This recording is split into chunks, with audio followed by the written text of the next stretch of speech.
to close that too. Hi everybody, I'm Severely Mame and welcome to my closet. Today I'm going to give you a 1920s drag makeup tutorial. There is a lot of 100 years of drag type videos that exist out there, but none of them truly show what drag looked like in a certain decade. I've already done a 1940s video because that's probably my favorite era that I dress to most often, but I wanted to start a little bit earlier. Now the 1920s wasn't the start of drag, of course, but that's where I'm going to start because the eras I primarily wear and look to for inspiration are the 1920s to the 1960s.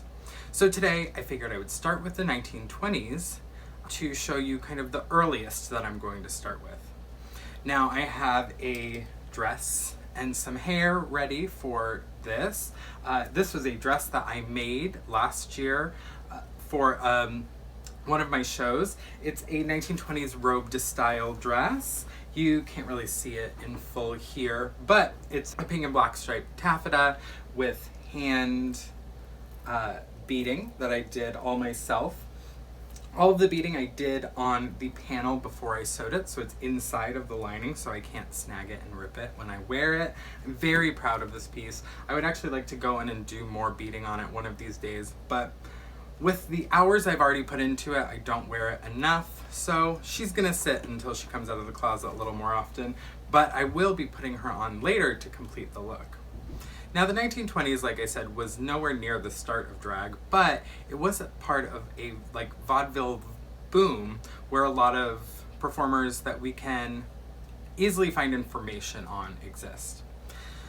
For this tutorial, I am going to do a very classic 1920s face because drag makeup was very akin to fashion makeup at the time.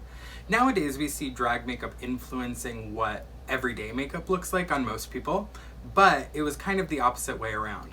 Throughout this video I have some reference photos that I've used to create this look that I'm going to show you and tell you a little bit about some of these performers.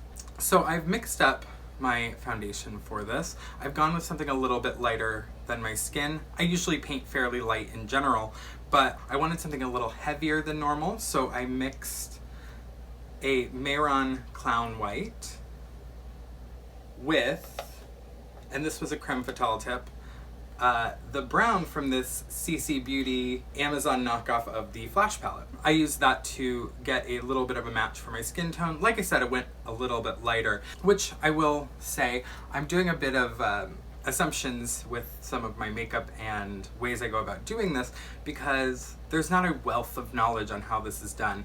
So I'm pretty much pulling from what I can find and my own knowledge of just drag and makeup in general.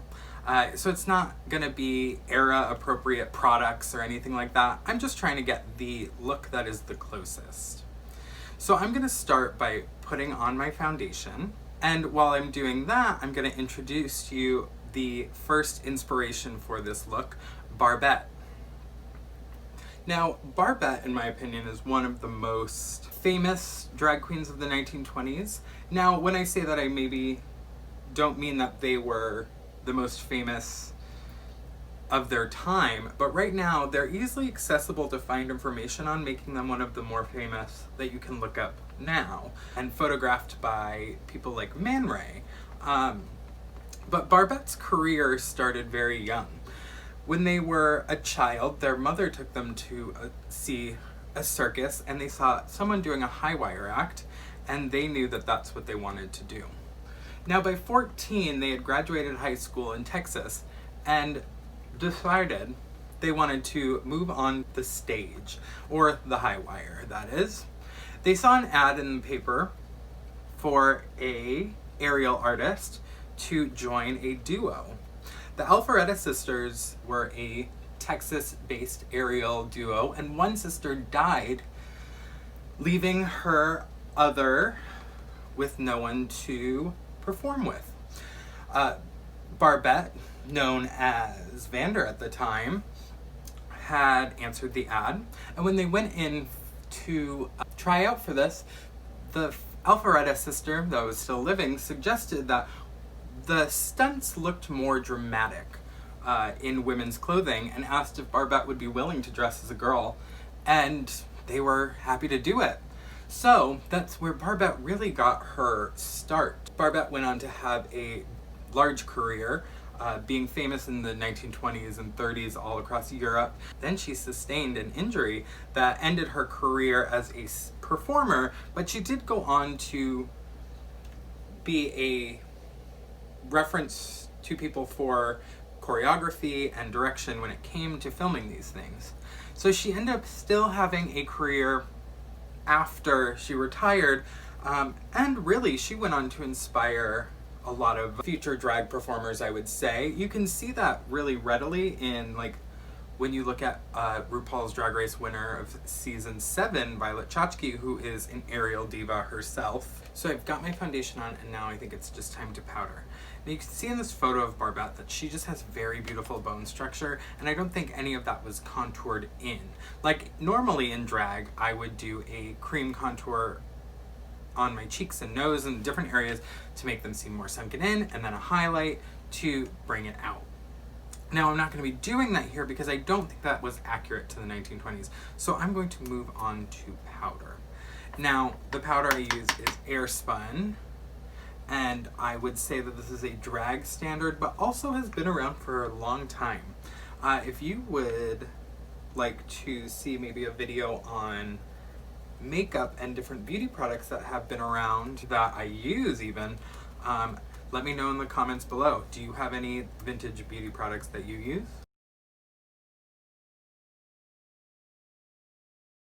Now I'm going to be doing my brows next. Brows are one of my favorite things to do. When I had no eyebrows at all, I could really go crazy and do whatever I wanted, and I did.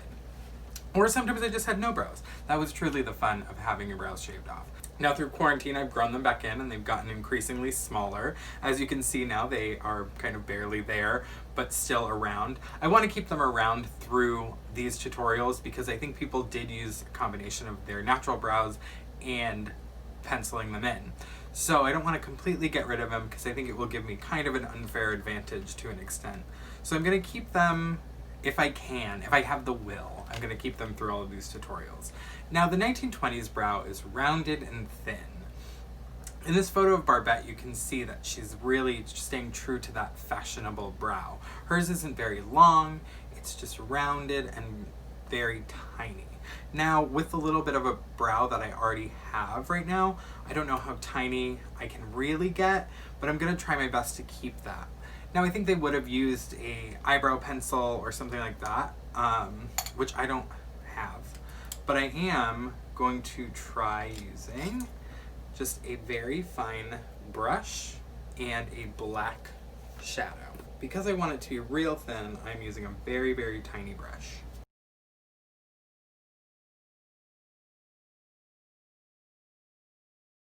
Now I'm realizing the limitation that having this much brow is giving me, so I think I'm going to go in with a liquid liner so it's a little more defined, and I'm gonna see how much of my actual brow I can work into this without it looking too much out of the era.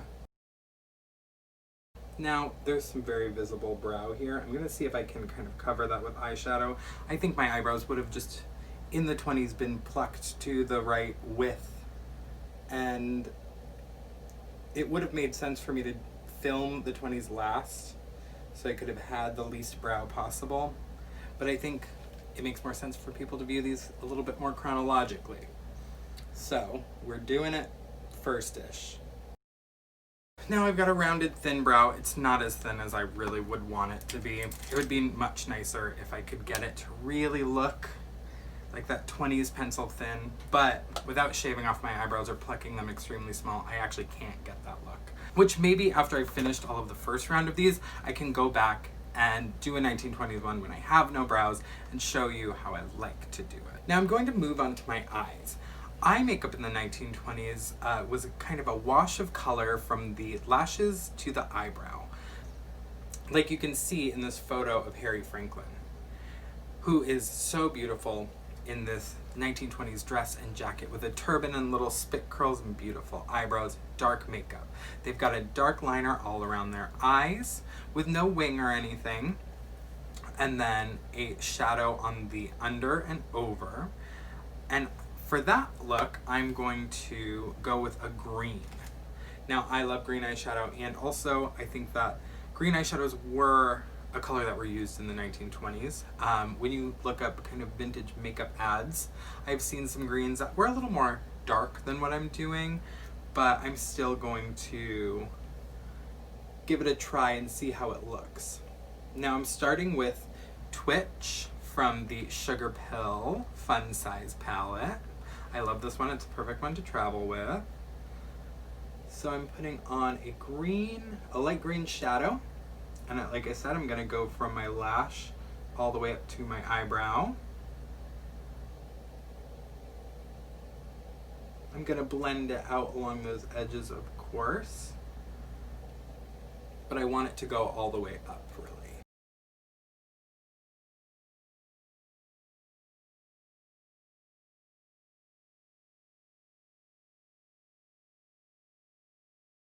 Next, I'm gonna take the same eyeshadow and carry it under my eyes and blend that down. For this, I'm using one of the Bessame eyeshadow brushes. It is one of my favorites. I use it almost every time I'm doing my makeup. If you're not familiar with Bessame, they do vintage inspired makeup. I'm going to be using one of their lipsticks in this. I have a bunch of their products, but this eyeshadow brush is truly one of my favorite things from them. So now I've got my base color down. Like I said, it's a wash of color from the lash all the way up the lid to the brow. So I've gone with a lighter shade to start. And when you look at beauty makeup, like advertisements from this time period, sometimes it looks like they just have a very dark shadow on just the lid, and that kind of will carry to the crease. So I think I'm gonna do that so it's a little bit close to what fashion makeup was like. Now for this color, I'm going to use the Diamond Diva palette from Hip Dot and use Grandma's Pickles as the darker green. This is the Meatball palette from Hip Dot. If you don't have it already, you're missing out. I highly suggest it. The Tinkle with Crop Duster on top of it is my favorite eyeshadow right now. I was wearing that in my last video, the first Make, Do, and Mend video. So like I said, I'm going in and putting this darker color on my lid, blend it up to the crease.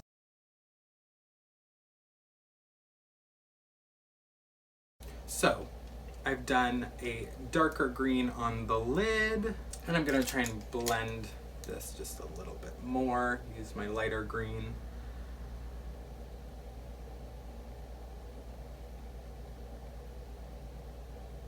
And I think that looks good for shadow. Now, like in that photo of Harry Franklin that I showed you, I think I'm gonna do black eyeliner all around my eyes. There's always gonna be variations on how you can do your eyeliner and shadow because different performers would maybe have done it different, as long as you're kind of getting the look of the times. Now, in this next reference photo, I'm gonna show you the Rocky twins. The Rocky twins were Norwegian, very handsome twins who were famous female impersonators across Europe, and they were known for their Dolly Sisters impersonations. Now, the Dolly Sisters had just retired, and they swooped in and became the impersonators that kind of took over and filled the void that the Dolly Sisters left. If you're not familiar with the Dolly Sisters, they were a performance duo who was known for their extravagant costumes and tandem numbers. There's actually a movie called The Dolly Sisters starring Betty Grable. It is one that, like, many people reference for costume inspiration. Dita Von Teese talks about loving this movie. It's kind of hard to find, but it's very good if you can find it. I have no idea how accurate it is to the Dolly Sisters' lives. But the Rocky twins were really known as Dolly Sisters impersonators. When you look at this photo of them, you can see that they do that long, exaggerated liner, which is probably a reference to the Egyptian revival that was happening in the 1920s. Kind of how we think of that Elizabeth Taylor straight out cat eye from when she played Cleopatra. But we're not going to get into the fact that we don't need a white person playing Cleopatra. That's another topic for another time. But I think maybe that Egyptian revival look was maybe what inspired them to do this. I'm going to keep my eyeliner tight and black and just around my eyes.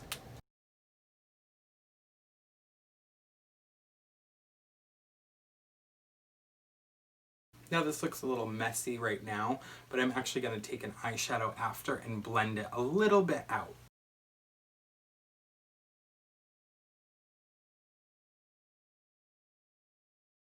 Now in the 1920s, this probably would have been done with like an eyeliner pencil, or they had a cake mascara that you can kind of use as both.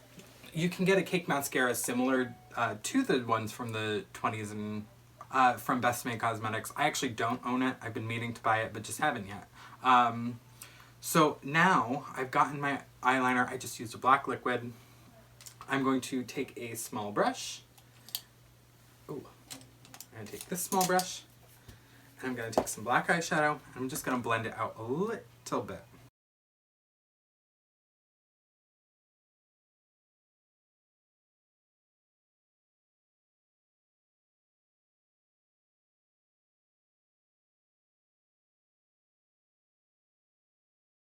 I'm going to mix a little bit of my darker color with this black on the top of my lid to just blend it a little bit more. And blending it a little bit on the bottom too. So now I think I've accomplished the eye look that I'm going for. And I'm going to dust away any of this excess down here. Now I'm going to put on mascara. Like I said, mascara was available in the 1920s. It was in like a cake form with a little brush to apply it. Best Cosmetics makes something like that if that's something you'd want to try out. I do, and I will probably get it soon so I can show you all how it works if you're interested in that. So I'm going to put on my mascara.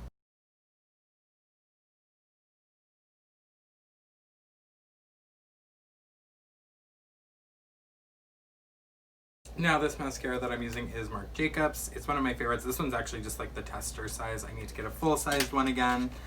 It's been a while since I had one of them, and this is reminding me how much I love it. Now, I don't actually know if false eyelashes were commonly used in the 1920s.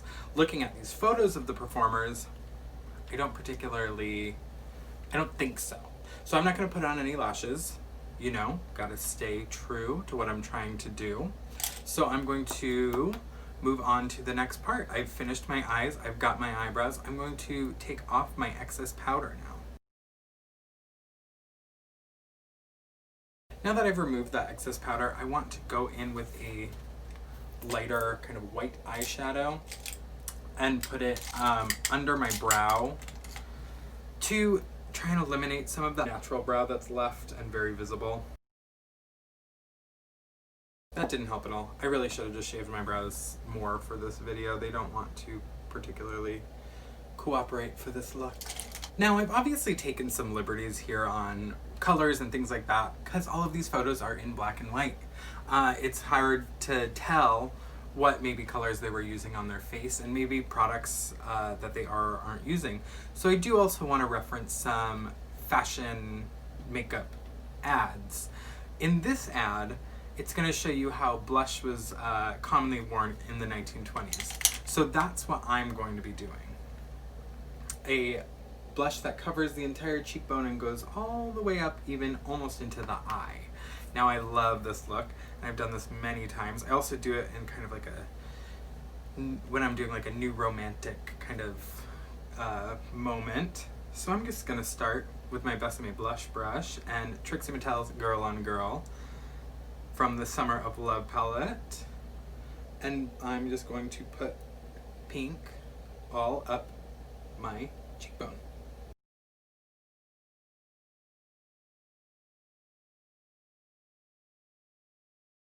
If you haven't seen my 1940s video yet, which I actually filmed before this one, I talk about how in these photos, since they're black and white, you can't tell if they're wearing blush because how pink goes gray. And I was saying how the Addams Family living room was actually painted pink because it becomes such an even gray. So I can assume that all of these queens are wearing blush. And that blush is probably done in whatever style was common for that decade. So, pink blush, all along my cheekbone, up to under my eye. Next, I'm going to add in my beauty marks. I wear beauty marks whenever I'm in drag. I usually actually use a star stamp. But for this, I'm just going to use a black eyeliner. I like to put one here and put one here. So I've got my two beauty marks. I've got my eyebrows, eyeshadow, blush on, my very even one-colored base. And now I'm going to move on and finish the makeup with lips.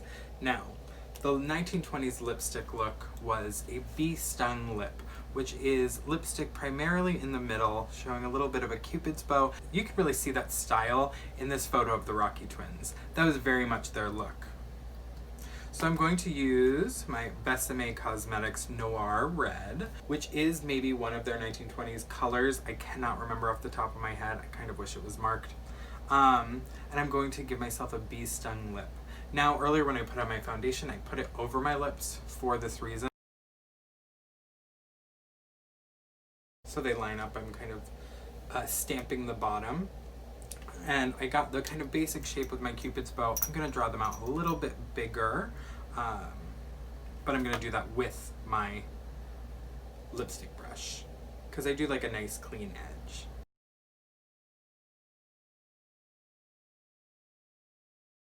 Now this is truly the opposite of a lot of drag makeup, under drawing your lips. Most current drag makeup, you want to make your lips look big and full, and this was not what they were after in the 20s.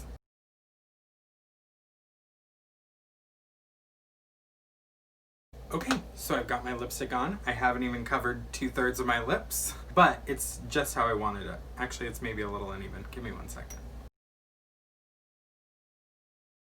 Now I've got my lipstick where I want it to be. So now that I've put on my lipstick, I've finished my makeup for this look. I think I'm gonna put on my dress and then we'll go on to the wig and I can show you the full look. Okay, now that I've got my dress on, I figure it is time to take off my teal paper box turban and put on my wig. Now this wig was a $16 bob wig from Amazon that I took and I trimmed the length and the bangs and then curled the ends and the bang piece. Now, I would have actually liked to have cut this shorter, but my clippers are MIA at the moment, so I did not get to really give it the full treatment I would have liked. I would love to show you guys how I take a inexpensive wig and make it a little something more special in the future. So I've got my bob. I was really going for the Rocky twins with this hair, but I wanted to kind of do a mixture of everyone's makeup for the makeup look. Now I think to really finish this look off, what I needed was a little scarf for my hair. I've been watching a lot of Downton Abbey lately, and Edith, when they get to the 20s, wears a lot of like matching scarves to her dresses. So I thought that this would be a fun addition. Okay, so this is the final look. My 1920s drag. Now, like I've said, I don't claim that this is the most accurate interpretation of what drag looks like. I have to make a lot of guesses on what, colors and exact looks are, but I do a lot of research into different people to reference for these looks. So I think I am getting you fairly close. So this is my 1920s drag. I hope you enjoyed it. Like and subscribe to my channel. There's more of these videos to come, along with the series Make, Do, and Mend, which I have just started. I really am actually loving this look on. I wish I could get a full body, but I also never built the peigne for this dress. So she lives in my closet for now, but I'm very happy with how this came out. I hope you all enjoyed it. I'd love to know what your thoughts on this look are and what other eras you might want to see. I'm planning on doing the 1920s to the 1960s, but maybe I'll try something outside of that for you too. Or if you want me to maybe reproduce an exact Queen's look, that's something I'd love to do in the future after I've gotten through the beginning of this series. Thank you so much for watching. I'm Severely Mame. Next time, we're going to be doing the 1930s. Make sure to come back and see that. Like and subscribe, and I will be seeing you all very soon.